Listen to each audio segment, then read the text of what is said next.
When working with photometric lighting, once again, it is critical that you model your scene to accurate real-world scale. That's not something that is always necessarily done in an animation or visual effects workflow. So if you come from the game world or from media and entertainment, you might not have learned at stage one to model all of your scenes to some particular scale. Whereas if you come from an engineering or design background, then that's probably sort of an assumption that we're always modeling to scale. Well, if you haven't modeled to scale, then you're going to have problems. Your photometrics are not going to work correctly. So you're going to have to fix that somehow. Just to show that I have modeled this scene to scale, I'm going to create a box here. And I'm going to create a box here that's 1 foot on a side. Oops, that's 1 inch. Do 12 inches, 1 foot on a side. And I usually do this just as a sanity check to see, okay, did I really build this thing to scale? Is that really right? So this is kind of a trick that people do a lot, is create a box that's 1 foot on a side or whatever amount on a side in order to be able to see, okay, is it really, really the right size? And in this case, it is. That's fine. Let's say that you have an issue, that you haven't modeled your world to scale. Then what? Well, you're going to have to rescale your whole scene. And there's good ways and there's bad ways to do that. I'm going to delete this box. One way that you could scale your scene would be to select it all and put it into a group and then scale the group. But that's going to cause problems because if things are linked together, or if you have constraints, or if you have any kind of fancy animation stuff going on in there, then it's probably going to break when you scale the entire group up. So that's not recommended. What I do recommend that you do instead is go up to the Utilities panel here, and you want to go into More.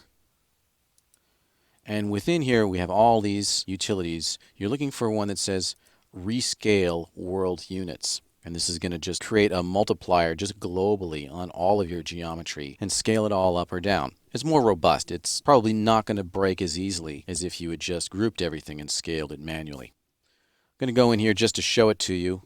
Okay, so we have to click Rescale over here. And you've got a scale factor. And we want to affect the entire scene usually. So if I put in a value of 10, then my scene would be scaled up to be 10 times its current size. If I put in a value of 0.1, it'll be scaled to be 1/10 of its current size. Okay, I'm not going to execute that because, of course, mine's already modeled to scale. The very worst thing you can do would be to change your system unit scale. This is how 3ds Max internally calculates scale, and if you adjust this on an existing scene, you could actually kill your scene. So I'm going to show this to you in order to warn you away from it. And, this is a do not touch situation. But I just want to show it to you. In your Customize menu, you have your unit set up. You've probably seen this before. You've got your display unit scale where you get to choose what units of measure you want to work in. Do you want to work in metric or US standard or whatnot? So the display unit scale doesn't affect the geometry in any way. It just changes how, for example, dialog boxes read out units, or little spinners. With my box a moment ago, it was reading out in feet and inches. So if you change the display unit scale, it's not going to alter your scene. It's just going to alter your yardstick. What kind of yardstick are you going to use, essentially? This button up here, System Unit Setup, this is the big bad one that could get you into trouble. So I'm going to go in here just to illustrate.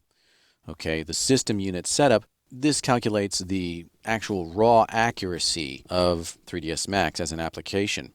If you went in and changed this after you had built your scene, there's a chance that you would actually destroy your scene because you might end up with round-off errors in which the computer didn't know whether a point was here or there, and it just collapsed them both together. And you get geometry crumpling and all kinds of horrors.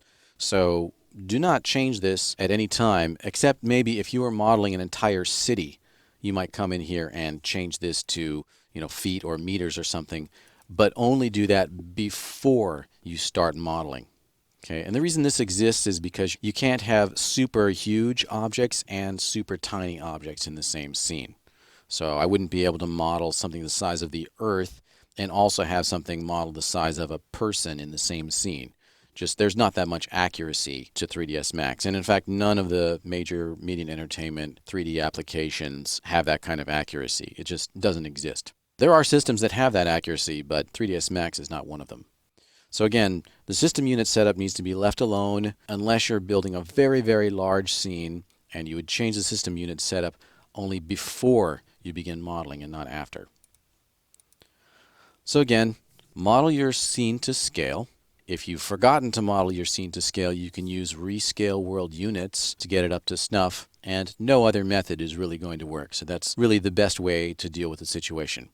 But of course, an ounce of prevention is worth a pound of cure. So hopefully now that you've heard this, you will not go down the path of modeling to arbitrary scale, but you'll have an absolute real-world one-to-one scale for all of your scenes from now on.